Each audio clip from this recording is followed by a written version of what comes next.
Hey, good evening, Facebook, YouTube, and Periscope, as well as our other streaming channels.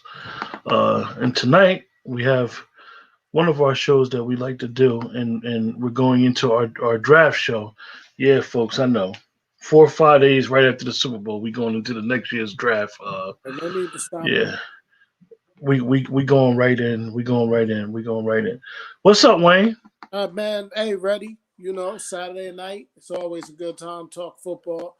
NFL football wrapped up last week with the Super Bowl, and congratulations to the Tampa Bay Buccaneers on winning Super Bowl 55. And NFL has now come 365 24/7. That's what my esteemed COO always say. It's not even a game no more. They ain't even sugarcoat what's going on in the NFL. It's like you say, people don't want to admit it, but it's taking over. It is. It's king. But we get right into it. And the good thing for people like me that's a little bit of a junkie, we're gonna have we got a bonus because of COVID. We will have college football starting back next week. Yeah. Got a Browns fan in the house. We ain't going to be discussing the Browns tonight, but their time is coming. Tonight, our concentration will be on the AFC West, and I'll kick it back to my esteemed host. Yeah, first up in the AFC West, the first team that got their first pick, and I know when you did your early mock draft, I think you had this team still picking this. I don't think you did anything with your early mock draft. Much changes. I know it's this player, Patrick Surtain, you got the Broncos picking him at number 9. Yes, I do. I know that we got a little something on him. We'll show him first, and then we'll discuss it.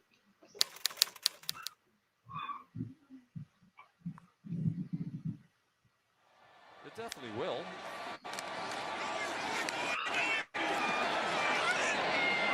Rodgers, risky throw, picked off by Patrick Surtain, and they will cross the 35-point threshold with a defensive score.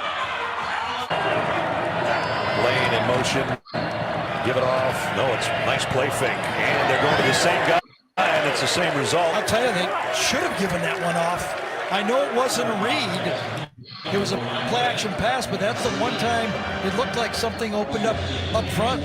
And Surtain did a really nice job on the back end for Alabama defensively. 7 yards, got about 5:30 now after that last carry. Second down, 7, quick swing pass out. Form tackle out there at the 10-yard line on Seth Williams by Patrick Surtain.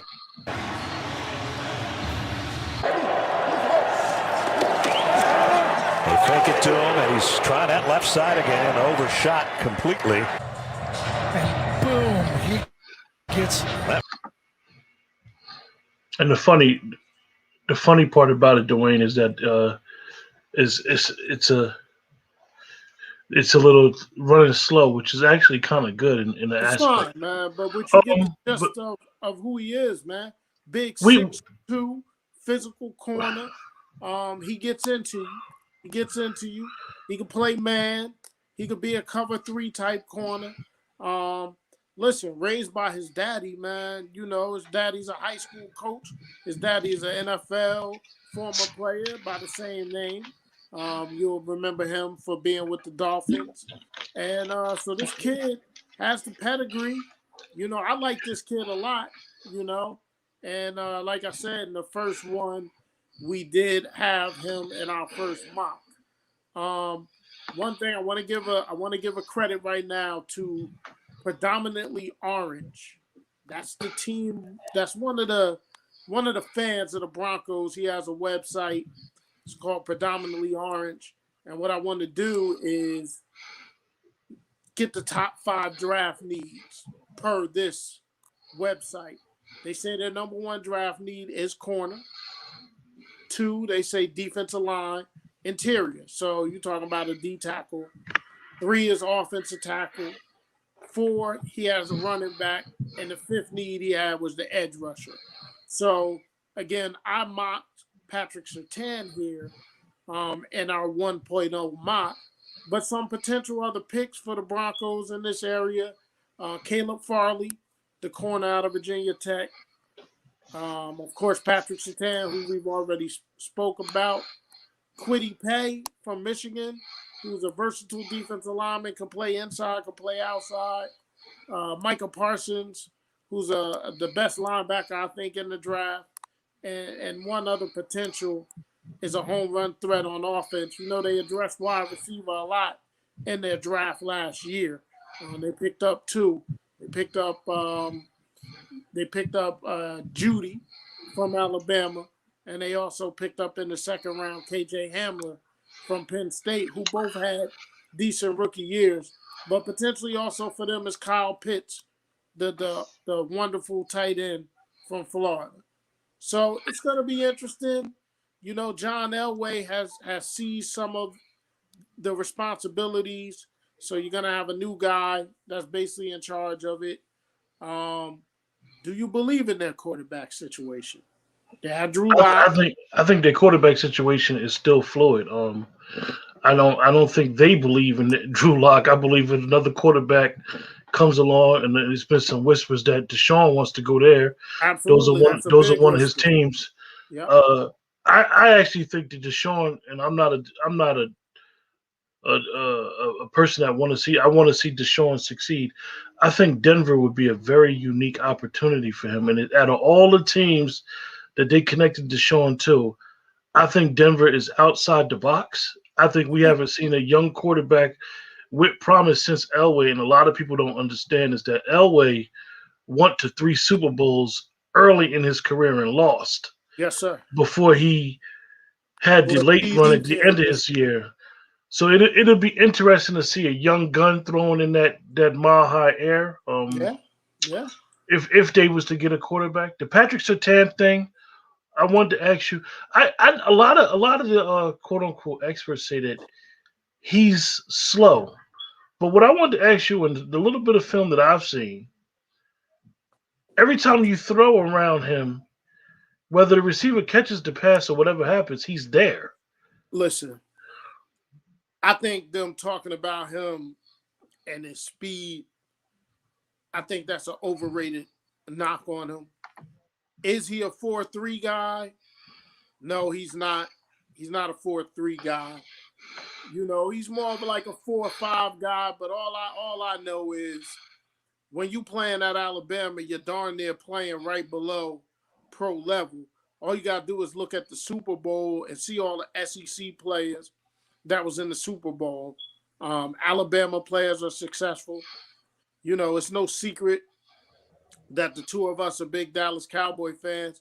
Hey, we had an Alabama corner who went 51 overall and Mr. Diggs, and he was ready.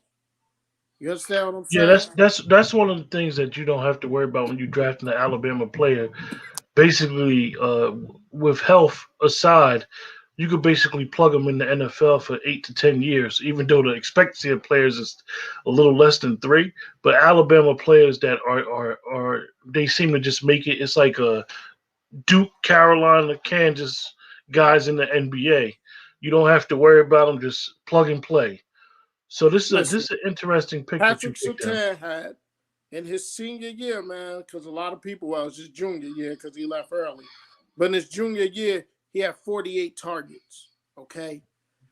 only 20 completions on him in those 48 targets.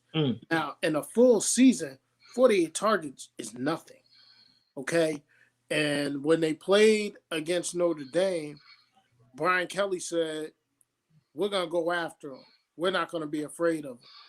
Well, that was a poor decision because he wound up being the defensive MVP in that game. Okay, with his pass breakups, he's another kid that don't mind coming up, getting physical and tackling. But again, that was just in my mock.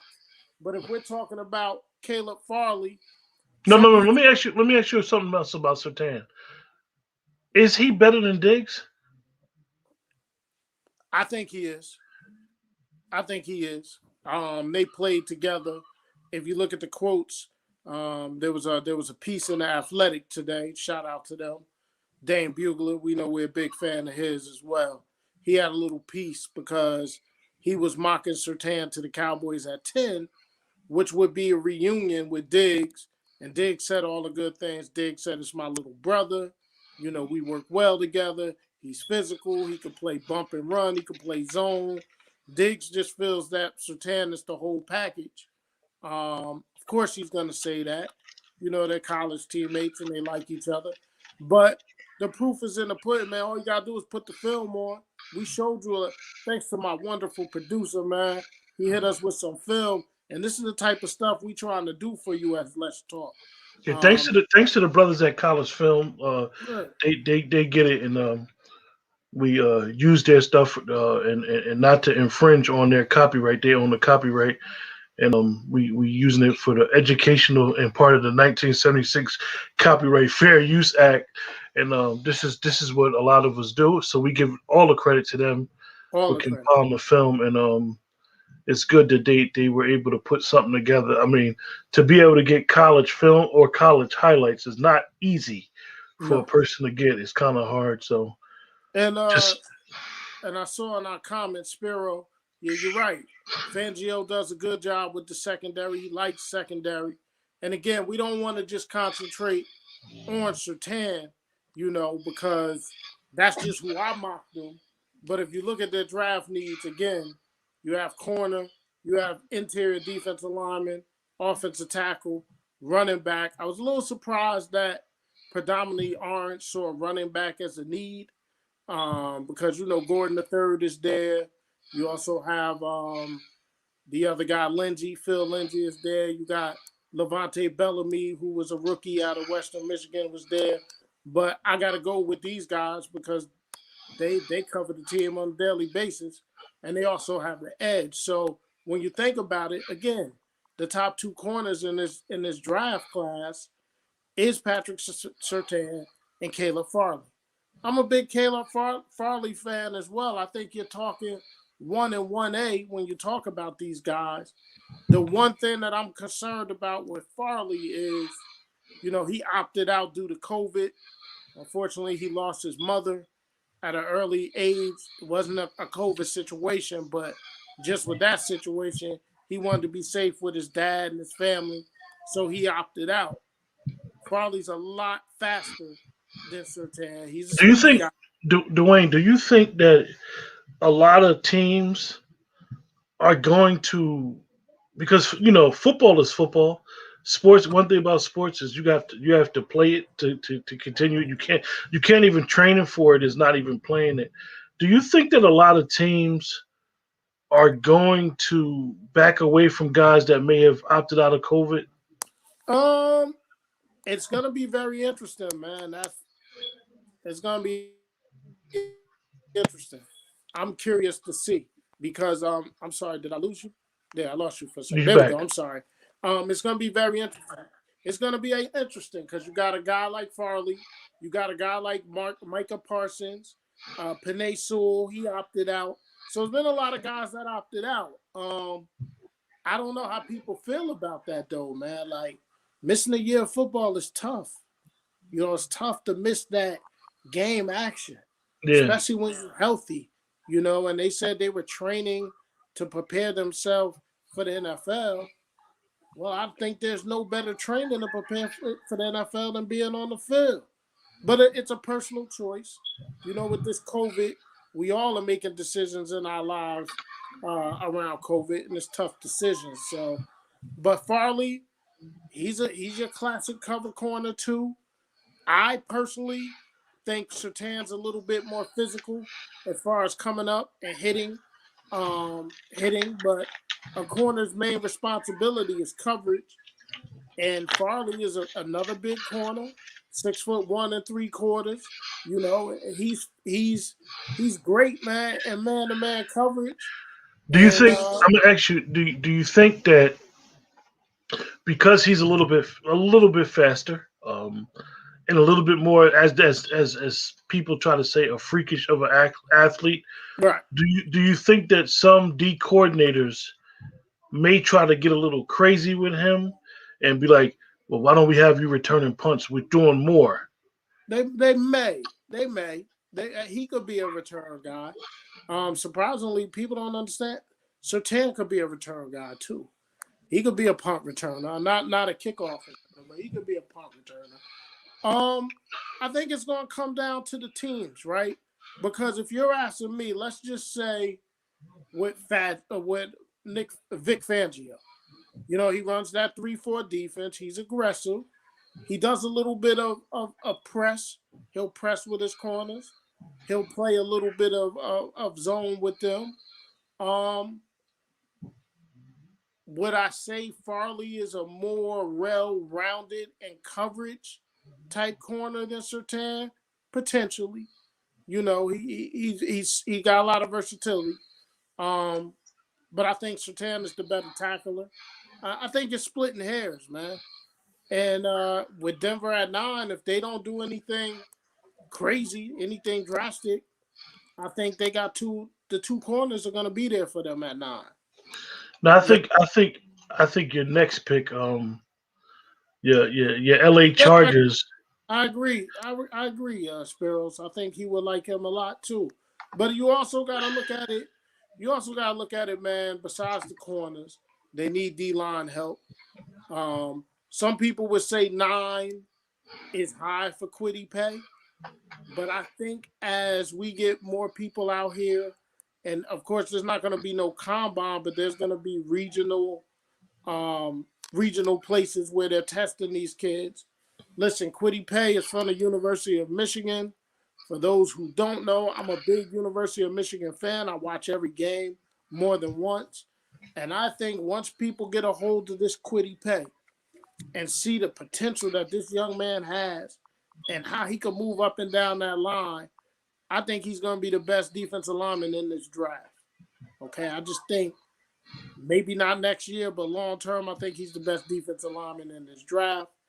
Micah Parsons, people are falling out of love with this kid for some reason. I love him. But we know what that's about. That the Micah Parsons thing, unfortunately, is about the hazing incident that's allegedly, and I think that goes both ways. They sometimes, when you're a victim of something, sometimes they expect a victim not to retaliate or to act a certain way, and that's just not the case with dealing with human nature. Some people will defend themselves, and some people will defend themselves to the point where, allegedly, they may even break the law defending themselves. They may not go to the authorities. One of I think this next pick, your next pick by the LA Chargers. Yeah, the LA Chargers is in there. So we wrapped up Denver. Let's just say we put a bow on Denver, and now we're moving on to the LA Chargers, who picked 13. And if you excuse me for a second, I dropped my notes. But you really, I think you knocked this pick out the park.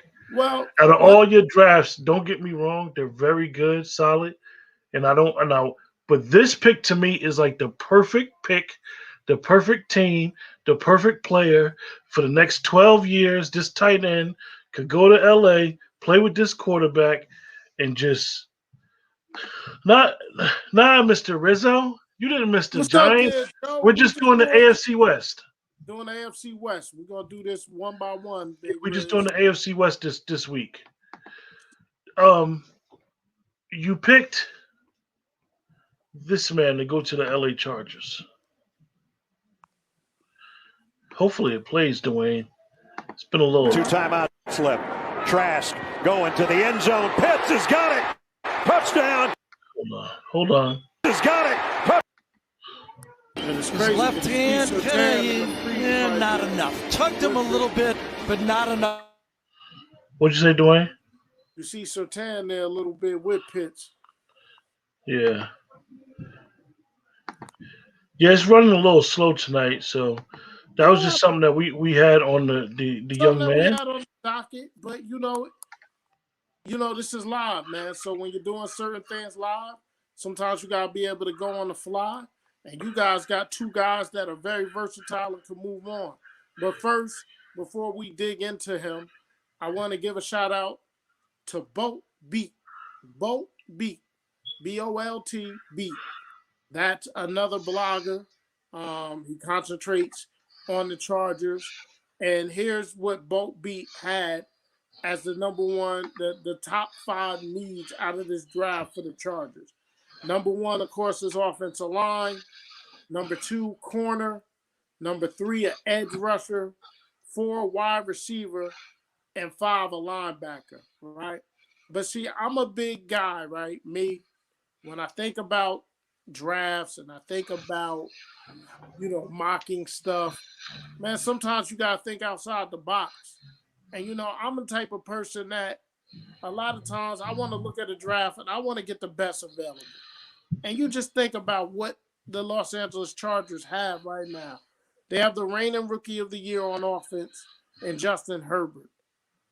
Okay? Imagine giving him that security blanket of a big physical pass catching. This is the Chargers know a little something. They had Antonio Gates for years, catching passes from Drew Brees first and then Phillip Rivers. Okay? This guy, Kyle Pitts, man, he could be a security blanket for Justin Herbert if he stays healthy for the next decade, man. The 2 of them together, man, they would crush it in this NFL. So I know they need a lineman. I know that's one of their top needs, but a talent like Kyle Pitts doesn't come along. And I got into it with a guy that when we first put our mock out here, we are giving our opinions, and we love your opinions in the chat too. And the guy compared Kyle Pitts to Evan Ingram of the Giants. And he said, we were told Evan Ingram was supposed to be a can't miss. Let me tell you something. Evan Ingram has flashed a lot of potential. He's left some meat on the bone, but Evan Ingram is a threat for the New York Giants. So if you're comparing Kyle Pitts to Ingram, listen, Ingram's been in this league and he's been successful. Not as successful as everybody thought he was going to be, but I think Kyle Pitts is an exceptional talent. I think he's going to do great things in the NFL. And I know it's not necessarily a need for this team. When you get an offensive talent like that, man, this is still an offensive league, man. And, defense wins championships, but offense sells the tickets, baby. And I think Kyle Pitts in L.A., baby, I'm gonna say like I told you, I think this pick is a home run. I think that this pick, I think that Pitts is actually better than Evan Ingram was. I think Pitts is this year's CeeDee Lamb. I think that he's the type of talent that you may not need him, but he jams up your draft board because he's so talented. He can take a good offense to a prolific offense. Just imagine a team like the Falcons and Pitts is sitting there for the Falcons. Not saying they need him because they got 3 good receivers. They don't need him, but he's hard to. He's hard to. Four would be hard though. I don't think he's going to go 4th overall. He's hard. No. I'm not saying the Falcons will get him. I'm just saying in difference to your roster. A lot of times these guys are so good for what you're doing on offense or defense that you can't miss. We know that a lot of these teams this year, we know the influx of these quarterbacks is going to probably be it's going to be at least 15 different starting quarterbacks in different homes. But if you get a Kyle Pitts, just say for a crazy long shot, the Giants got Kyle Pitts and had Pitts and Ingram at tight ends and ran a 2 tight end set, it would be a problem, folks. Big problem. A problem for linebackers and safeties. This kid is a problem. So I think the Chargers, if they was to get Pitts, they would be a great pick. Pitts is special. The Chargers is one of those teams that if we see them in the playoffs next year, we shouldn't be surprised. The Chargers are actually loaded. Do they need those needs? Dwayne said yes, but when you think about it, injuries killed the Chargers this year, and Herbert, believe it or not, Herbert was a pleasant surprise because nobody seen him coming in as a rookie doing this. He wasn't solid. He was borderline Pro Bowl as a rookie. Listen, you know, I even said it during our initial draft show last year. I was a big Justin Herbert fan. Spiros, I don't even want to put this comment up that you just said. Dwayne might go crazy. You might throw Dwayne's whole day off. Spiros has started messing with you early, Dwayne. Yeah, but he's one of our main. He said something. I don't think he's seen the Super Bowl when he said this statement. Hey, Spiros, man, did you see how much Patrick Mahomes was running for his life? Did you see Levante David and Mr. White at them linebackers? Did you see JPP, Mr. Three Fingers himself? Did you see Shaq Barrett? Shaq Barrett might get $25 million, Spiros. Did you see it in Ndamukong Suh? Did you see that this is the first time in Patrick Mahomes' life, high school, college, or pro, that he did not score, a touchdown? And you look at the Bucs defense on this run to the Super Bowl. Look at the quarterbacks they went up against, my man. Aaron Rodgers, you heard of him? Hey, Spiros, I got a feeling, man, you just said that just to get Dwayne off topic, man. Yeah, come on, man. Spiros, I know you better than this, my brother. You one of our main contributors. Don't tell me defense don't win championships no more. You obviously ain't watched Super Bowl 55 or their run. Yeah, I am sounding like a Geico commercial. Riz, you right, but come on, man. Defense win championships, man.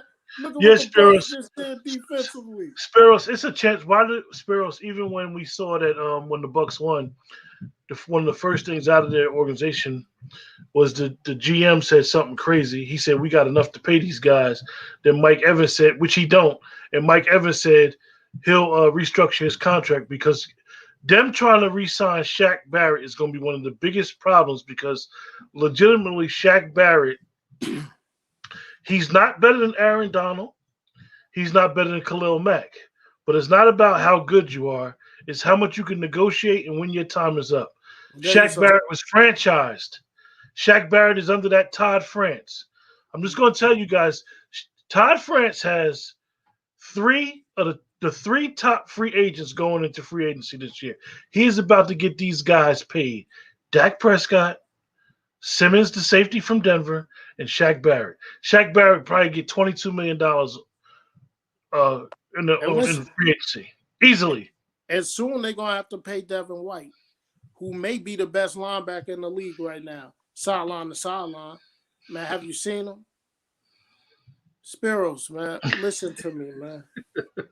Did you watch Super Bowl 55, man? Did you watch it? But you got to play with who you got to play with, man. But all I'm saying to you is look at the quarterbacks that the Bucs had to face. Throw out the Washington football team. Who they face after that, man? They shut Aaron Rodgers down. Listen, I'll wait for you, Spiros. Tell me the three quarterbacks, because I know you know. Spiros. Tell me the three quarterbacks. Spiros, the thing about it, and what Dwayne is trying to explain to you, it's not about who has the best defense statistically. We respect the Rams, and me and Dwayne speak highly of the Rams and their defense. But the way Tampa Bay got hot in the playoffs is how the Giants won the Super Bowl, with a 9-7 record. The Steelers won a Super Bowl with a 10-6 record.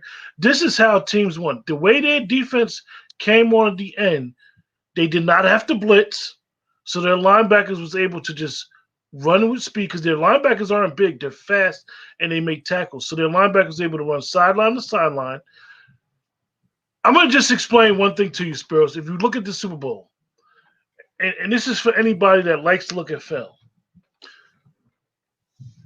they bracket coverage Tyreek Hill and Kelsey. In order to bracket, in the NFL, you can bracket one guy. But when you could bracket two players, do you know what you're telling your other 7 players? Y'all got to go get it. Y'all got to go get it. Y'all can't miss tackles. Y'all got to stay on your keys. So this is important in the NFL.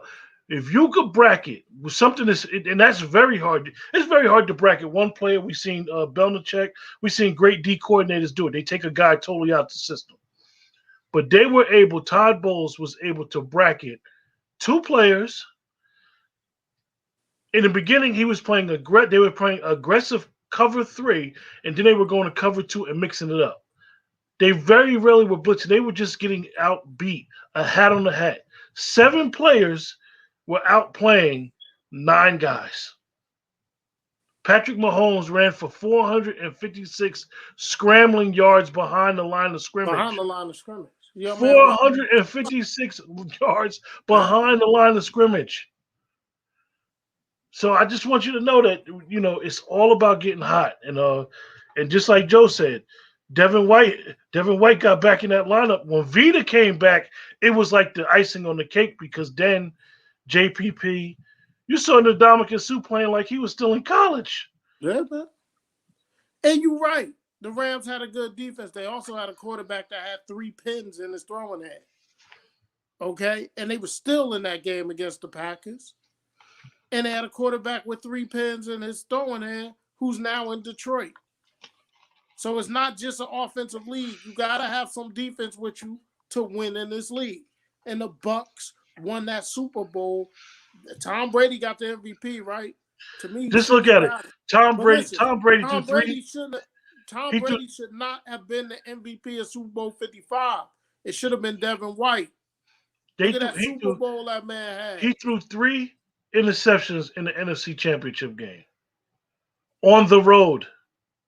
Do you know how hard that is to win? 3 interceptions on the road and still won? That's because your defense was clamping up. They was grinding. A Patrick Mahomes-led offense had 9 points. Now, if you want to put it on the fact that they was missing their offensive tackles, you be my damn guest. But they still only scored 9 points with an offense that compared to the greatest show on turf. But that's not what we talking about. We talking about the draft today. So some other potential names to think about for the Chargers. The young fellow from Virginia Tech, Christian Darrisaw. Nice, big offensive tackle. He's athletic. He's versatile. He could be in your zone blocking scheme. I know Denver likes to do a lot of zone blocking schemes. Also, somebody that may potentially be there is Rashawn Slater. He's offensive tackle. Joe Rizzo's messing with you, Dwayne. He mentioned the Mets. What happened? Joe messing with you. Hey, listen, man. It's okay. Carlos Beltran went down looking. I get it. But, you got Rashawn Slater from Northwestern who can truly play all 5 positions on the offensive line.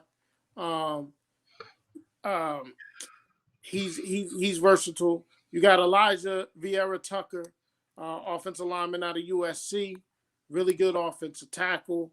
And another person that I think that could potentially be a Charger, kind of high for him, but he's a great linebacker. He's going to be one of those linebackers in this league out of the University of Georgia, Azeez Ojulari. Okay? So, yes, offensive line is basically the major need, but when you got a talent like Kyle Pitts, if he's there at 13, I don't know how the Chargers could pass him up and put him with Justin Herbert. Yep. moving right along. Who's next, Dwayne? Moving right along, we got at 17 the Las Vegas Raiders. And once again, we're going to give credit. Credit this time goes to Just Blog Baby. Just Blog Baby. They're at the draft needs for the Raiders as number 1, interior defensive lineman, 2, a safety, 3, offensive lineman, 4, linebacker. And when you're always talking about the Raiders, you always got to throw a wide receiver in there. That's that Al Davis special. I mocked, and I'm going to pat myself on the back a little bit. You know, I read all the mocks. I watch all this stuff. I was the first. Yes, I'm going to say it. Look it up. I was the first person to mock Christian Barmore to the Las Vegas Raiders. I knew I was going to do that. To the Las Vegas Raiders. And you had a lot of people. You had a lot of other people that are now starting to put this big man and mock him. The slot that has to make some plays. 6'5", 310 The 4-man rush, but they get to Book, who can't unload it with Christian Barmore draped all over him. A big loss back to the 30-yard line. Well, Barmore with just a bull rush in between the right guard and the center. Destroying. He is an elite pass rusher. Offensive side, but Barmore's having a big night. 4th down, and Teague is dropped right on cue. That man again. Christian Barmore with the tackle for loss, and the Tide take over. And Alabama, because of the hurry up, they're having a hard time just getting set up. He had back-to-back plays, 58. Was able to get off of the block by Josh Myers and into the backfield. Jefferson, he'll be sacked again by Barmore. I mean, after today, I might give it to Barmore. Yeah, he has been unblockable.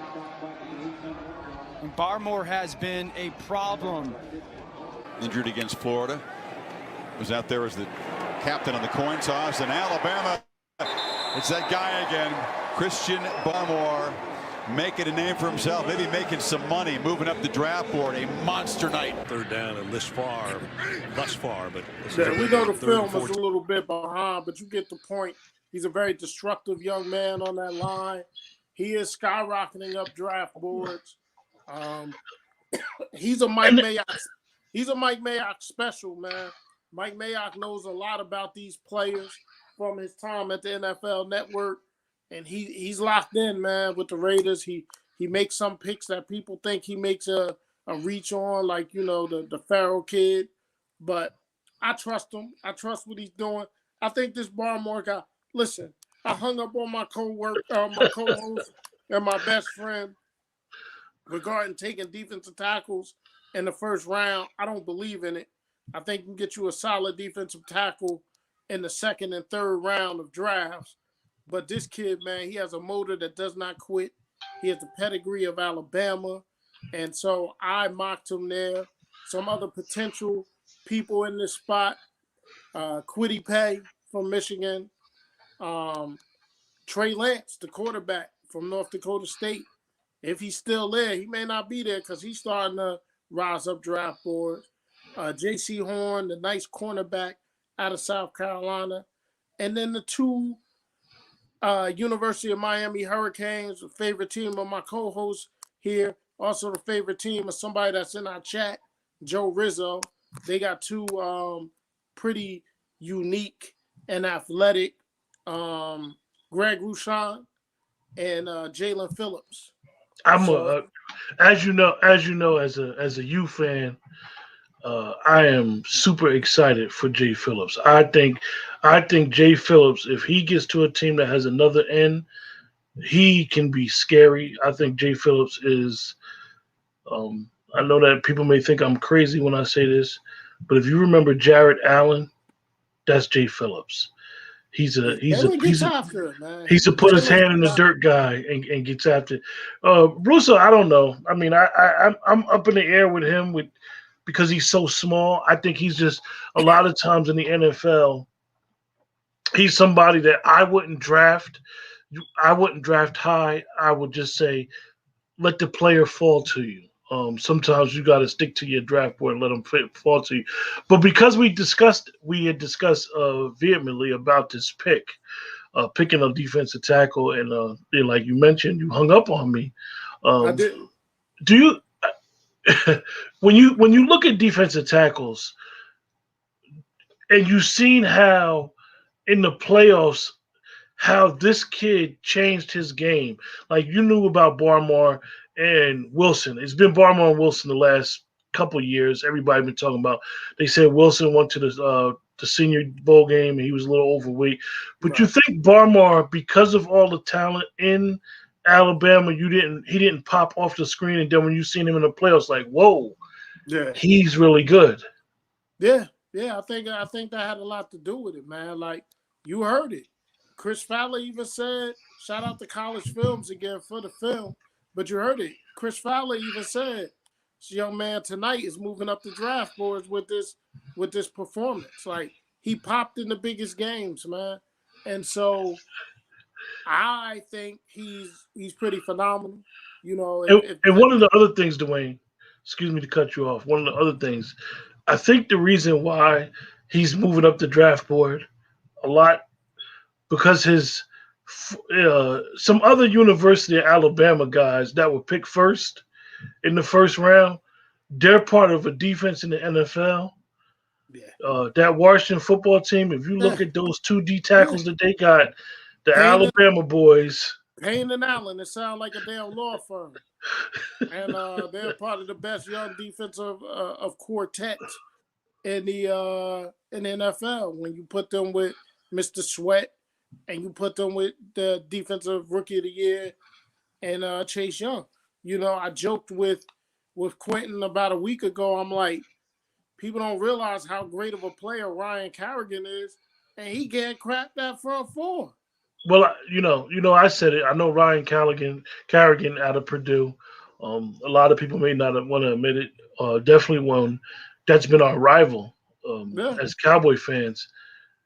Outside of Fletcher Cox, Ryan Kerrigan might have been the best defensive lineman in the NFC East the last couple of years. I mean, I know our boy DeMarcus Lawrence gets a lot of credit, but Ryan Kerrigan is borderline Hall of Famer. It sounds crazy, but if you've been really watching, and he can't crack the front four, and it goes back to Barmore, like dealing with that Alabama system, and basically guys is going down there like there and the LSU's. These guys are getting so much exposure that you can't even measure. You can get a backup from Alabama and he messing around and be a star in the NFL because he never was able to get on the field. So crazy, I think Barmore is a very, very good pick, and we know that Gruden, no one's safe on his roster. No. He wants to win. Me and you were talking about Gruden and the Raiders early in the year, and then they fizzled out. And I think one of the things they fizzled out because they were small at the defensive tackles. Yeah. And this kid is far from small. He packs a load. Yes, sir. Yeah. So the last team. So Spiro said Jared Allen should have made the Hall of Fame recently. Jared Allen. I believe Jared Allen. I mean, I go back to that guy since when he was in Kansas City, man. Before he got to Minnesota, Jared Allen was just solid 4-3 guy. Just put him on the line, pencil him in, getting you 11. He'll get to the Hall of Fame eventually. That's what I really think that. Who do I compare to Jared Allen, Dwayne? Excuse me. Phillips. Phillips reminds me so much of Jared Allen. I'm not just saying that because of their race, neither. But Phillips is just solid. He knows he got a couple nice little moves I've seen from the defensive end. Yeah. So, that's Las Vegas. We got a Raider fan in the house. He said the Raiders defense, the Raiders defense sucks. Our offense is the only good part about our team, and that's why you got to plug a guy in the middle who can play them 8 seasons and play 3 downs and stuff to run. Barmore may not get a lot of tackles for loss. I mean, a lot of sacks, but put Barmore in that middle of your defense. You got something. Yeah. So, that's what we thought about the Raiders. And now we're going to move on to the Kansas City Chiefs, who took the L last week. Shout out to Arrowhead Pride. Arrowhead Pride said the draft needs offensive line, edge. I was surprised that he has wide receiver down as a draft need. Why? I don't know, but I'm just going with this man said. Linebacker and cornerback. Now I did in the mock, in our first mock, I had Samuel Cosmi, the tackle from Texas, going here. Some other people you could think about is Walker Little. You look like you got a little something here from the draft last year. Okay, Samuel Cosmi. There he is. Offensive tackle from Texas. This guy's projecting them second or third round. Some people have him moving up into the late first. I like him in the late first. With the team that made it to the Super Bowl.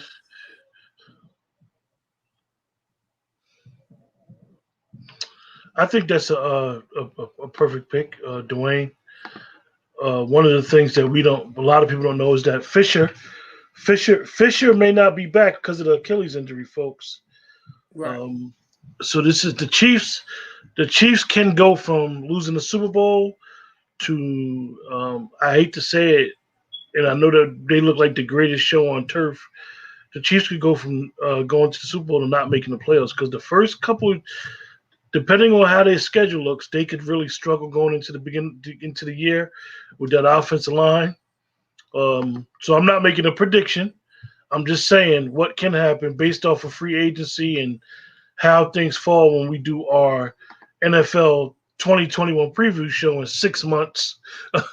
Then we'll talk about it. But I'm not saying that they won't go to playoffs. But the Chiefs going forward is not looking good. The thing with Andy Reid's son is an issue. They suspended him basically, and that's an issue for Andy Reid because Andy Reid is a player's coach. He's close to his family. Rest in peace to one of his sons that passed away before. And Andy Reid, I still think he may step away to just get some time to readjust. Some other potential picks there is Walker Little, the offensive tackle out of Stanford, Trey Smith. Again, I'm gonna have a little more University of Michigan bias. Jalen Mayfield. Watch out for Jalen Mayfield, folks. I think he's the most underrated offensive lineman coming into this draft class. Kid's versatile. Kid can do it all. I'm a big Jalen Mayfield fan. He would make a lot of sense here as well. I still think the Chiefs is going to be a major player next year. They still got Patrick Mahomes. They show up that offensive line a little bit. They still got those wide receivers. So you're still going to hear from the Chiefs. I wouldn't be surprised if they're in Super Bowl 56 myself. Patrick Mahomes has only lost 2 playoff games in his life. An AFC championship and the Super Bowl. Both to Tom Brady, huh? Both to Tom Brady. So that's what it is, man. So that's how I look at the AFC West. Next time we do it, we'll be doing the NFC West. But this gives us, we're about 48 minutes into the show. So we're going to transition to some of the hot rumors that's going around. But first, I would like to make a quick statement. Spiros, Bieniemy, excuse me, Dwayne. Bieniemy definitely comes back to the Chiefs. He's not going nowhere. His contract being up is not going to stop anything. I think that the Andy Reid situation is so fluid that he may take the job. I mean, the Hunt family is very, very loyal. The only reason that contract expired is because the Hunt family and Andy Reid thought he would have got an NFL job, head coaching job by now. Yeah. And being that he didn't, it's a slam dunk that he'll be back to Kansas City. I don't see him going to any other team as an offensive coordinator. I don't see it. There was an announcement made a couple of days ago where Urban Meyer hired Chris Doyle as his strength and conditioning coach in Jacksonville, despite the fact of this man's checkered past at the University of Iowa, alleged racist type stuff going on. 13 players just being injured and a lot of bad stuff on this guy. And Urban Meyer going to come out and say that he vetted him. He's known him for 20 years. But why would we trust Urban Meyer when we know his background with the people that he surrounds himself with? Not his success on the football field, but the people he surrounds himself with. Look at what he had going on at Ohio State with the wide receiver coach and all that stuff that was going on. Let's look at his University of Florida football team. Besides Tim Tebow was the only angel on that roster. Let us not forget Aaron Hernandez was on that man's roster. Okay? He had some improprieties in Utah. He had some improprieties in Bowling Green. So now he comes to the NFL, but what Urban Meyer's going to find out is the NFL is a hell of a lot different than college, buddy. They're going to call you on this stuff, okay? And so the Fitz-Pollard group chastised the hire, and then that's all of a sudden when Chris Doyle resigned and Urban Meyer accepted the resignation. It's a bad start for Urban Meyer as being the face of the Jacksonville Jaguars. That was a horrible hire. And they better be lucky that man resigned because he would have had no cachet in that Jacksonville Jaguars locker room. And Urban Meyer's tone deaf with his comments, his initial comments. It's like the old boys network that we need to get the hell away from that. I think that Spiros, we're not working west to east. It's just maybe we may do it like that. We're just AFC West, and next week we'll do NFC West. Listen, we said it last week, Spiros. It's too much of an East Coast bias. So we're going west. We're going west. I joked about it. We're going west, young man. So we're going west to east. Yes, we are. We started in the west, and we're gonna make our way to the east. On what Dwayne was saying with Urban Meyer, I am a big Urban Meyer fan. Dwayne is more of a college football fan than myself. Urban Meyer. Urban allegedly. But Urban Meyer, he's very fortunate. And what I mean by that is that this was a bad hire, number one. He hired a guy that he trusts and it was his friend, but it's not about that. Sometimes you got to hire the person with that's qualified, and the optics have to look good. That's just the way the society that we live in. Right, wrong, and indifferent. That's just how it is. You cannot be hiring your friend that you trust. You don't know what went on in that organization. You gave him the benefit of the doubt. And Doyle actually, as you know, if he did this on his own, I commend him because he was taking a lot of heat, and Urban was taking heat, and he rightfully. No, I don't commend Chris Doyle, and it's rare that I disagree with my co-host. That was Urban Meyer going to him and saying, "Hey, Chris, man, there's too many eyes on this thing. Now you got the Fitz-Pollard alliance on here." He fell on his sword for Urban Meyer to try to make Urban Meyer look good. And if you heard Urban Meyer's comments before people were saying something about that hire, he was dug in. So I don't want to hear that.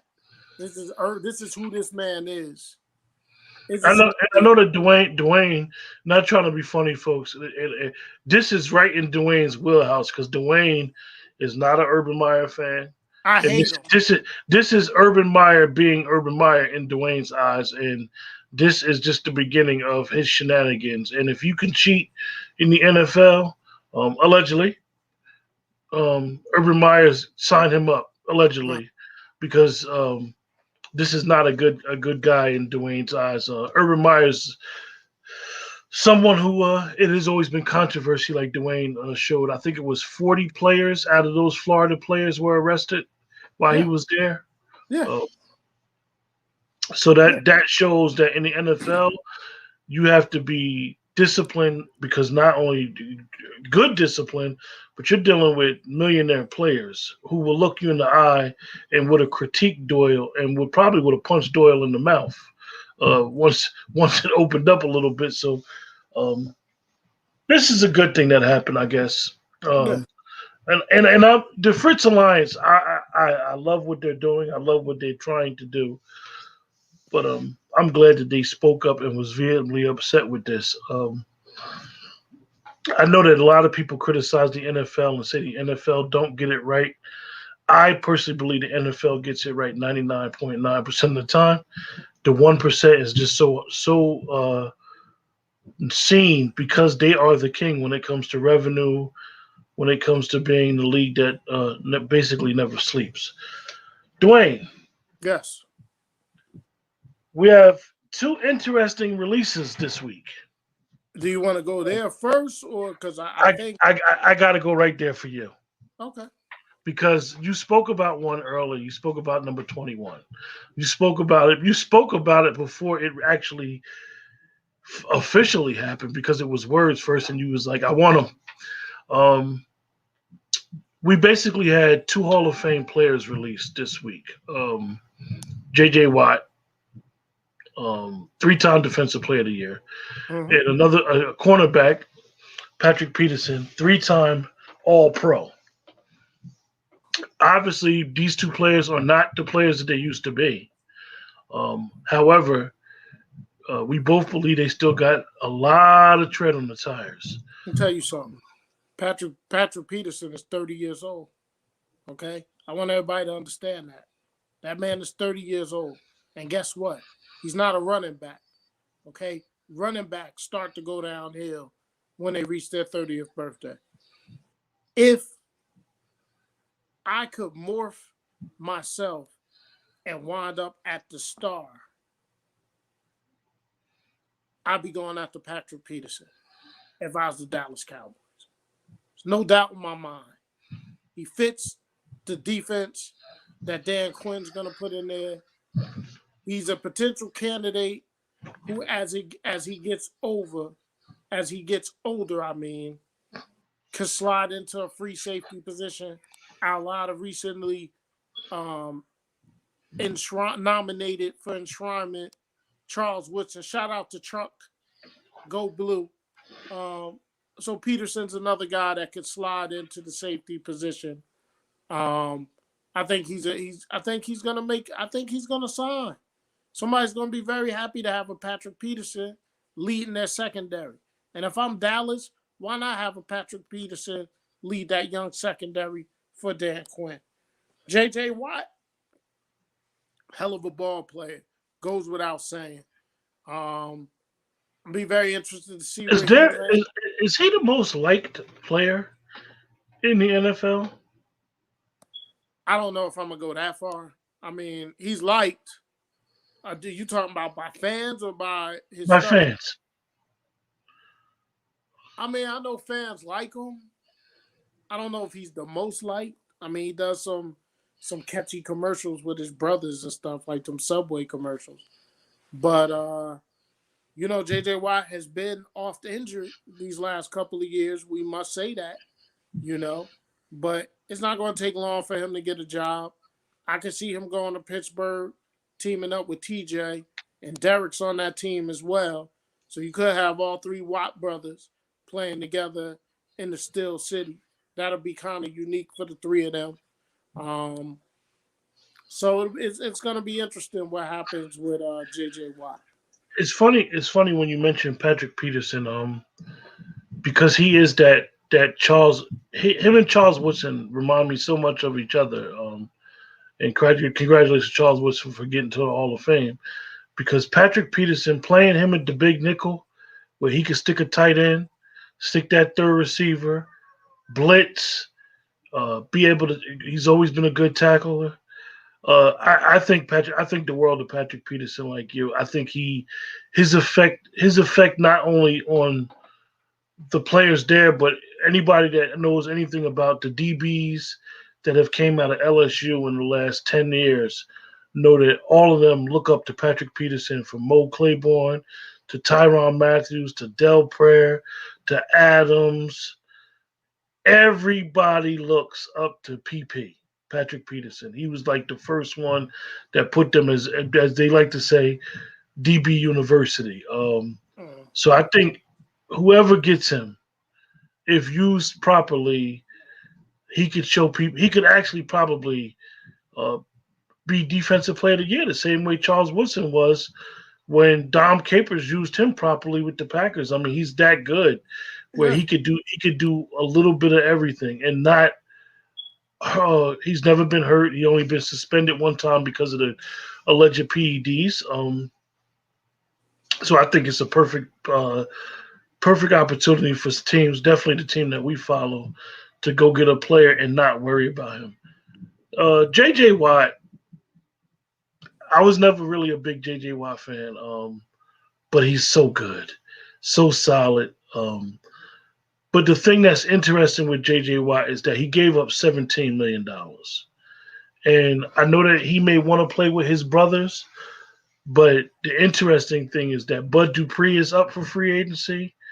They got a center. They're going to have to get a center because one of the Pouncey twins retired.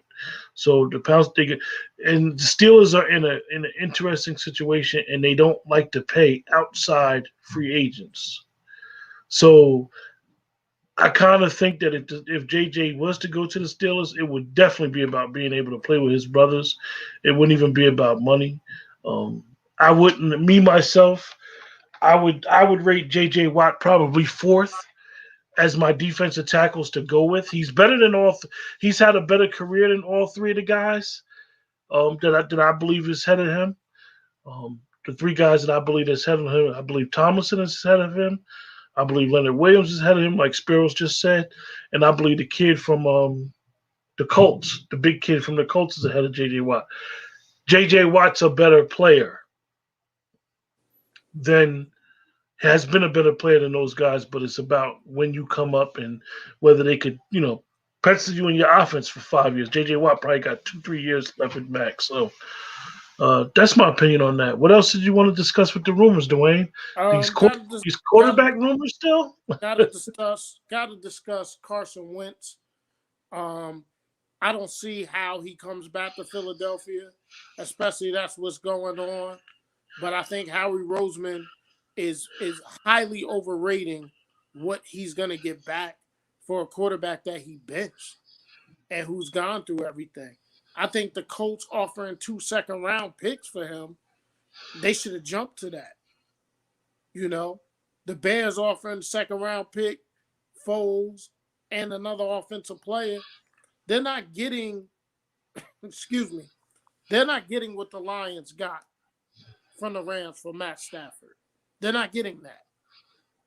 Based off his play, So, but I don't think they could come back. I don't think they could keep him on that team at this point. They got to trade him. One of the things, and I'm glad you brought up the Eagles, Dwayne, because you made me think about the Eagles. You made me think about the Chiefs with Andy Reid's son, and you made me think about Houston.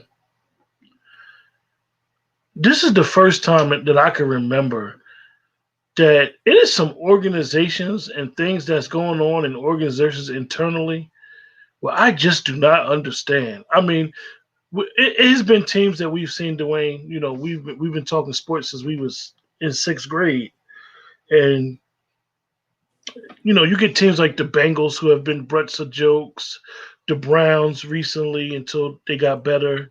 A lot of people mess with the Cowboy fans about Jerry and some of the stuff he does. But I really believe that this is one of the strangest times in the NFL with what's going on with these organizations. And Philly is the main one. Like, you go out, you choose your Super Bowl winning coach, who's basically family, because you brought him back to the organization when he left with Andy Reid. You brought him back. You won a Super Bowl with him. You chose the quarterback, and we understand it's a money issue. You chose the quarterback for him. You got rid of the coach. You go get a coach from the coaching tree of the guy who helped Wentz develop. You go get this guy, and then Wentz comes out and says, I don't want to play here. When I literally, and then Howie is running around here trying to get all this cachet. Yeah. As a Cowboy fan, we're happy. As an NFL fan, I don't understand what is going on, and they literally have muffed it. Yeah. What do you think, Dwayne? Yeah, I mean, they can't bring Carson Wentz back. They can't. It's too far gone. I think the perfect landing spot for him is Indianapolis with the Colts and with Frank Reich. So I just think the Eagles need to go ahead and get that done, you know? And then you're sitting in the 6th spot. You can get your quarterback of the future. If you don't believe in Jalen Hurts, you may be able to get you a Zach Wilson. You may be able to get you a Trey Lance. You may be able to get you a Justin Fields, even if you trade up a little bit. I just think Carson Wentz's time in Philadelphia has come to an end, which leads to what the hell is Howie Roseman and them doing, hiring Nick Sirianni. The hire of their coach doesn't make sense based on them not keeping the quarterback. You made it seem like he was hired to fix the quarterback. Yes, Burroughs, you're right. Even if the Colts, I would have took 2 first-round picks for Carson Wentz. No. It wasn't 2 first rounds. It's 2 seconds. 2 seconds. I would have took 2 seconds, and I'm gonna tell you why.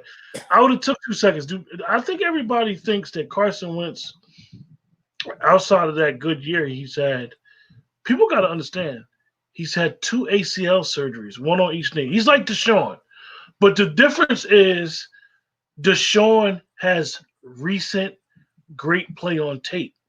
Carson Wentz and me and Dwayne literally started this around week 3. Me and Dwayne are Cowboy fans, folks. Me and Dwayne actually talked about Carson Wentz more than any quarterback this season because we cannot believe how he digressed. This kid, what we've seen, he's not the same player. And I've never seen a player outside of like physical injury digress this bad. His reads are bad. He don't feel comfortable in the pocket. He throws off his back foot. When he gets sacked, he curls up and he has back injuries. He doesn't even get sacked properly. I know it sounds crazy that I'm saying he don't get sacked properly, but it's a certain way that you got to fall down. Absolutely. And he curls like this, so his body compresses. So for somebody that has back issues, he should not be curling like that. So I think they should have took those 2 second-round picks. I mean, you can do something with second-round picks. I still think it's going to happen. You know, I still think that offer is still out there. The Colts haven't taken it off the table. But I just think they gotta be realistic in the fact that they're not getting a whole bunch of first-round picks for Carson Wentz. Yeah, and then the thing is that they got to understand, the Eagles got to understand, even with Jalen on their roster, the Eagles got a lot of needs, folks. We're going to discuss them. The Eagles' offensive line got old quick. They are beat up on the offensive line, so it's going to be interesting what they try to do going forward. Dwayne, did you have any other rumors that was interesting? We discussed the Deshaun of the Broncos? I just think that's nice. I mean, Deshaun Watson, I think a little bit he needs to just not let too many things leak, because at first he was interested in going to the Jets, and now it's I'm not really interested in the Jets. I'm more interested in going to Denver or San Francisco or Miami. And right now, people may think he's in a position of power because he got a no trade clause, but Houston does not have to trade him. They got him locked in under contract. They could just hold on to him. They saying they're not trading him. They had teams call him and they was like, no, we're not interested. We're not trading him. So it's going to be interesting to see who blanks first. I think a lot of these NFL players are starting to try to make power moves. You see Orlando Brown Jr.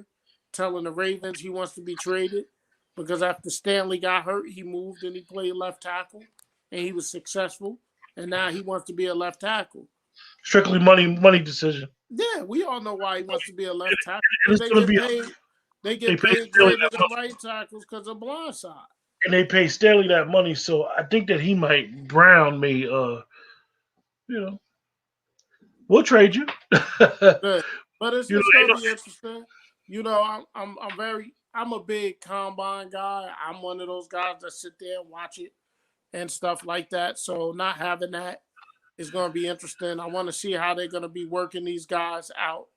Believe it or not, Spiros, you may think I'm crazy when I'm about to say this about Wentz. Sam Darnold has more leverage than Carson Wentz right now. Listen, man, Carson Wentz, right now, the Eagles has no leverage. They're not in a position of power with Carson Wentz, man. They're not. And they're mindful of the cap hit that you're going to have to take to trade him. The signing bonus cannot be traded. This is what people don't understand. Yeah, it could be traded far as salary, but signing bonus is still a cap hit. This is why we don't see a lot of NFL trades, because nobody wants to take on the signing bonus, because signing bonus is one thing about NFL contracts, and this is crazy if you understand it. Guaranteed money, when you have guaranteed money in the NFL contract, that money has to automatically go to a bank, put in escrow. And this is how the player gets paid. It has to go to a separate bank, because what NFL teams will do, they will actually circumvent Carmen policy. For those that don't remember, Carmen policy used to circumvent salary cap. That's what he got suspended for.